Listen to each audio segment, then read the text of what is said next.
Uma vlogs and stories. Hi అండి అందరికీ, అందరు ఎలా ఉన్నారు? ప్రతిసారి ఇంటి ముందర ఉన్న వ్యూ అయితే చూపిస్తా కదా, ఇది ఇంటి వెనకాల ఉన్న వ్యూ. ఇంటి చుట్టుముట్టు చెట్లే బాగా ఎక్కువ ఉంటాయి. ఈరోజు వంట పని అయితే చాలా సులువుగా అయిపోయింది అనిపించింది నాకు. ఎందుకంటే అన్నం వండిన, పప్పు చేసిన అంతే, వేరే ఇంకా ఏం కూర దగ్గరికి అయితే పోలేదు. యాక్చువల్గా నిన్న బెండకాయ చట్నీ చేయాలని అనుకున్నా, కానీ ఈరోజు ఎందుకో సుస్తుగా అనిపించింది. అంటే నైట్ అంతా పాపకి హెల్త్ బాగాలేక నిద్ర పోనిచ్చలేదు. ఇంకా లేచిన వెంటనే పెద్దగా ఏం ఆలోచించలేదు, డైరెక్ట్ కుక్కర్ తీసుకొని పప్పు పోసిన. ఇంకా అది ఒక్క కూరనే చేసిన. ఇంకా లేచిన వెంటనే ఇల్లు ఉడవడం కూడా మర్చిపోయినా. ఫస్ట్ మొహం కడుక్కొని ఇంకా వంట పని అయితే పెట్టుకున్నాను. వంట మొత్తం కంప్లీట్గా అయిపోయిన తర్వాత ఇంక ఇంట్లో అయితే ఊడ్చుకొచ్చింటి. పెసరపప్పే చేయాలనుకున్నా ఈరోజు కూడా, కానీ ఎందుకో క్లైమేట్ 2-3 డేస్ నుంచి బాగా కూల్గా ఉంటుంది కదా, నిన్న మొన్న వర్షాలు కూడా పడినాయి కదా, అందుకే ఈ పెసరపప్పు తింటే బాగా పాపకైతే మోషన్స్ అవుతాయి. ఇంకా సపరేట్గా చేయడానికి మాత్రం అస్సలకి ఓపిక లేకున్నది. అందుకే ఇక ఎర్రపప్పు చేసి ఒట్టి కారం వేసి పప్పు అయితే చేసిన. వంట పని అయితే ఫాస్ట్గా అయిపోయింది కాబట్టి ఇంకా పెద్ద కిచెన్లో పని అయితే నాకు ఈరోజు ఏమీ అనిపించలేదు. నైట్ అయితే అన్ని గిన్నెలు తోమే పడుకున్నా, కాకపోతే కరెక్ట్గా అన్నీ ఎక్కడివక్కడైతే సదిరి పెట్టుకోలేదు. ఎందుకంటే పాపకి హెల్త్ బాగాలేని దానికి బాగా ఉరుకులాన్నట్టుగా ఉండినది నాకు నిన్నటి నుంచి. నిన్న మార్నింగ్ అనుకుంటా పడుకొని లేచినాక 11:30 నుంచినేమో సడన్గా సర్ది అయిపోయింది. బాగా జలుబు, పడుకొని లేచే వరకే జలుబు అయింది బాగా. ఇంక అప్పటి నుంచి జ్వరంతోనే తనలాడాల్సిందే వస్తుంది. సాయంత్రం నుంచి కూడా 4 అవర్స్కి ఒకసారి సిరప్ అయితే వేసిన, కాకపోతే అది 3 అవర్స్ అయిన వెంటనే బాగా మళ్ళీ ఫీవర్ పట్టేస్తుంది. నిన్న నైట్ పాపకి తొందరగానే తినిపించిన, ఇంకా పడుకునే ముందు 8:30కి అనుకుంటా సిరప్ వేసిన, జ్వరంది సర్దిది రెండు. కానీ 9-10 అయినా కూడా జ్వరం మాత్రం అస్సలకి తగ్గలేదు. నైట్ అంతా ఇక తడిబట్ట పెట్టుకుంటూనే కూర్చున్నా. మా ఆయననేమో ఇద్దరు పిల్లలకి నెప్లైజర్ పెట్టినాడు. ఇప్పుడైతే అమ్మమ్మ నెయ్యి చేస్తుంది. వంట పని గిట కదంతా కంప్లీట్ అయిపోయిన తర్వాత ఇంకా ఈ పని అయితే పెట్టుకున్నాము. వీడియో తీసుకుంటా అమ్మమ్మ ఎట్లా డబ్బా నిండింది కదా చెయ్యమంటే ఇంకా నెయ్యి అయితే స్టార్ట్ చేసింది. అశ్విత, ఓమ్మా ఫోన్ చేస్తున్నా, ఆగైతుంది నీకు. పిల్లలకైతే అసలు మనం ఏ పని చేసినా కానీ సతాయించడం వాళ్ళ టార్గెట్ అనుకుంటా నాకు తెలిసి. ఈడ కూడా అశ్రద్ధ మగాడు అడుగుతున్నాడు, ఆడుకుంటాడంట కదా మీగడ తీసుకొని. వాళ్ళ వంటకి దానికి అసలు సంబంధమే ఉండదు, ఏం మాత్రం కూడా పడదు.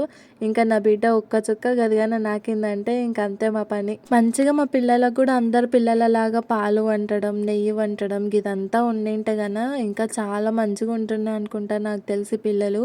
ఇప్పుడు వాళ్ళకి పాలు అంటూ పడవు, నెయ్యి మీగడ అసలు ఏది పడని దానికి కనీసం ఉడకబెట్టిన గుడ్డు కూడా తినరు పిల్లలు. అది కూడా వాళ్ళకి నచ్చనే నచ్చదు. పెట్టిందంటే వామిటింగ్ చేసుకుంటారు ఉడకబెట్టిన గుడ్డు. అదే ఆమ్లెట్ అయితే హాయిగా తింటారు, ఫ్రై చేసినా కూడా మంచిగా తింటారు.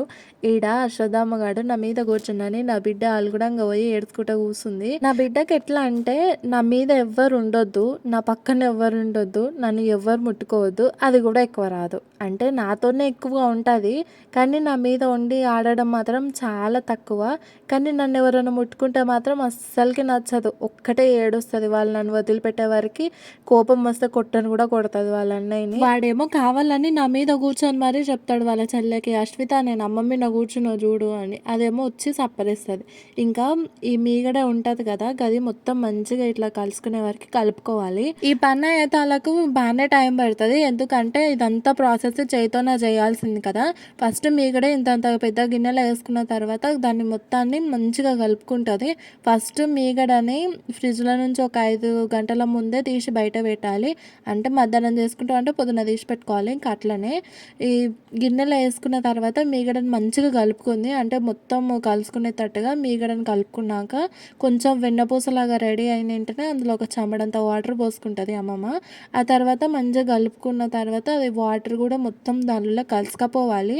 ఆ విధంగా వచ్చిన వెంటనే పోసుకున్న వాటర్ని వేరే గిన్నెలకి మొత్తం ఉంచుకుంటుంది. నీళ్ళు ఏం లేకుండా ఉంచుకున్నాక మళ్ళీ ఒక చెంబడంత వాటర్ పోసుకుంటుంది. నెక్స్ట్ టైం పోసుకున్న వాటర్ని కిందికేం ఉంచకుండా నీళ్ళు అందులో ఉండగానే ఆ వెన్నపూసలు ఇట్లా ముద్దలాగా కట్టి వేరే గిన్నెలకి వేసుకుంటుంది.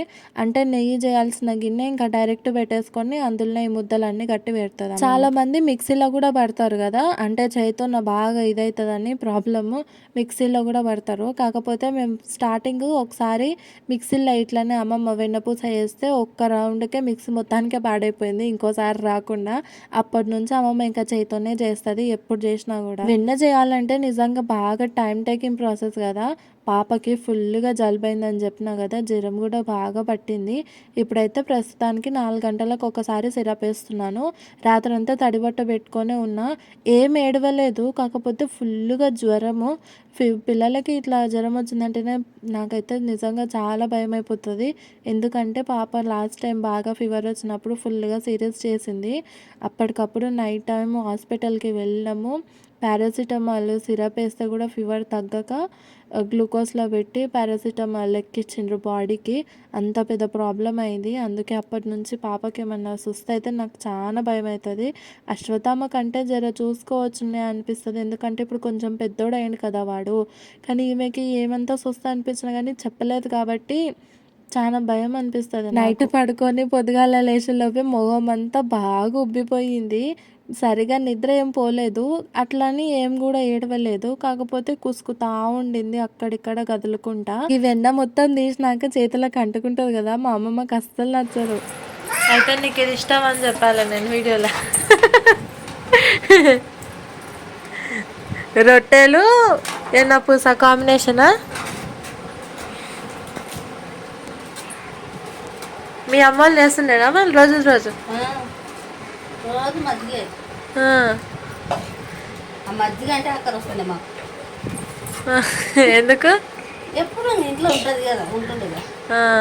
ఒకటి తింటే ఒకటి కాడుతుండే, ఒకటి పాలు బంద్ చేసే వరకు మళ్ళీ ఒకటి వస్తుండే. బర్రెలు బాగానే ఉంటుంది కదా.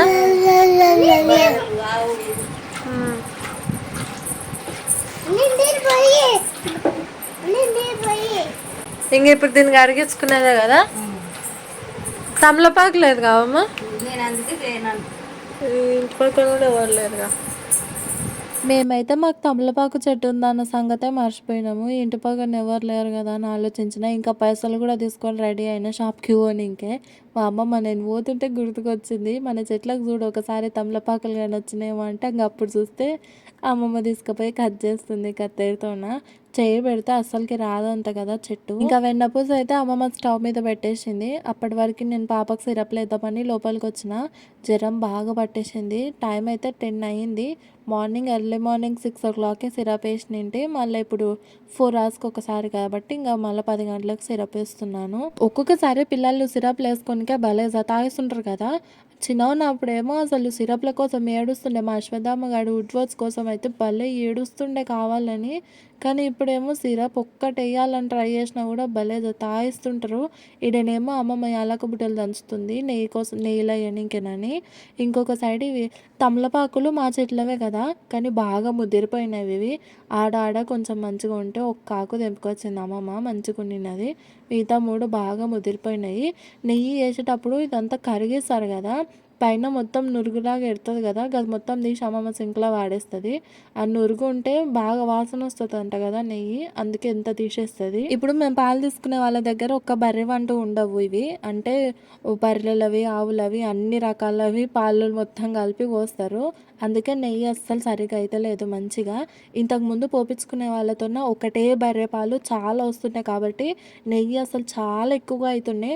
మేము పోసింది అంత పెద్ద డబ్బా అంతా కాబట్టి పేంత నెయ్యి కావాల్సింది కానీ చాలా తక్కువగా అయింది. ఇందాక చూపించిన డబ్బాలవేమో లాస్ట్ టైం చేసిన నెయ్యి 2 డబ్బాలకు ఉంది. ఎవరైనా తీసుకుంటే అమ్ముతాము, ఇంకెవరు తీసుకోకపోతే ఇంకా మాకే అది. ఒకవేళ నేను హైదరాబాద్ కన్నా వెళ్తే అమ్మమ్మ నాకు ఇచ్చి పంపిస్తుంది. ఆడ అక్క వాళ్ళు ఉంటారు కదా పిల్లల కోసం అని. లేకపోతే మా నాన్న కూడా బాగానే ఇష్టము నెయ్యి, ఎల్లిపాయ కారం ఉంటే బాగా నెయ్యి వేసుకొని తింటాడు. అందుకే అమ్మమ్మ ఇష్టం కదా అన్నట్టుగా పంపిస్తుంది. నాకైతే నెయ్యి అస్సలకే నచ్చదు. ఎంత నెయ్యి ఉంటుంది మా ఇంట్లో, కానీ నేను చాలా వరకు అయితే నెయ్యి తిన్నాను. స్వీట్స్లో కూడా నెయ్యి ఎక్కువగా ఉన్నదంటే నేను అస్సలకే ముట్టాను. నాకు ఎందుకో నెయ్యి తింటే వామిటింగ్ వచ్చినట్టుగా అనిపిస్తుంటుంది.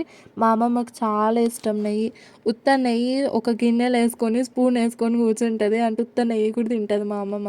నాకు నమ్మకం లేదు అది కలాకండ్ స్వీట్ అంటే. కలాకండ్ స్వీటే తిను. దో ఇందులో బెల్లం వేసింది, తిను. ఒకసారి టేస్ట్ చేసి చూడు, నిజంగా కాదని నీకే తెలుస్తుంది. వద్దు నాన్న, అది మనం తినొద్దు. అయ్యో కలాకండ్ స్వీట్ అంటే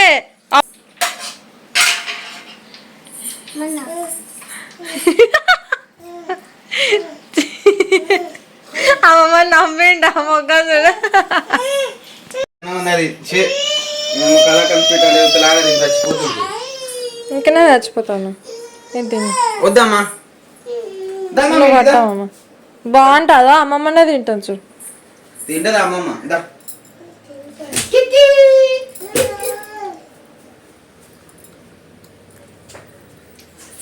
చెల్లికి ఏంటిది మల్లేష్? ఏం చేయాలో చెప్పు. ఇదో నా కొడుకు చేసిండు అమ్మమ్మ.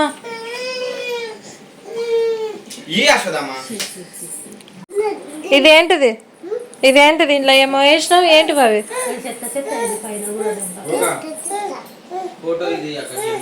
ఇలా తీసిన చెత్తని కలాకండ్ స్వీట్ అని చెప్తే నమ్మి తినేసిండు మల్లేష్. ఇంక ఇప్పుడైతే అమ్మమ్మ లాస్ట్ టైం చేసిన 2 డబ్బాల నెయ్యి ఉంది కదా, అది మొత్తం ఒకటే దాంట్లో పోసి కరిగిచ్చి ఒకటే దాంట్లో పోసి పెట్టింది. ఏం ఖరాబ్ కాదంట అట్లా కూడా. ఇది ఇప్పుడు చూపించినదేమో ఇప్పుడు చేసిన నెయ్యి. ఇంక ఇదైతే వాటర్ ఇంకా కుక్కకు పెట్టాల్సిందే పాలలాగా. నెయ్యిగా నా చేస్తే నా సింకు పాడవుతుంది, నా స్టవ్ పాడవుతుంది. ఇన్నిసార్లు నెయ్యి చేస్తే ఒక్కసారి కూడా ఈ జాలగంటకు కరిగిపోలేదు. ఈసారి ఇక నెట్టు మొత్తం కరిగిపోయింది. ఈ రేష్మ పూల చెట్లు అయితే మా ఇంటి కల్లా అమ్మమ్మ బకెట్ల నాటినది. అసలు ఎంత మంచిగా వచ్చిందో అంటే భూమి మీద బాగా పెద్దగా అయితే కదా, ఆ బకెట్లో కూడా బాగానే పెద్దగా అవుతుంది. పూల మొగ్గలు కూడా స్టార్ట్ అయినాయి. ఇంకెంతేనండి వీడియో. మళ్ళీ వ్లాగ్లో మళ్ళీ కలుస్తాను. సబ్స్క్రైబ్.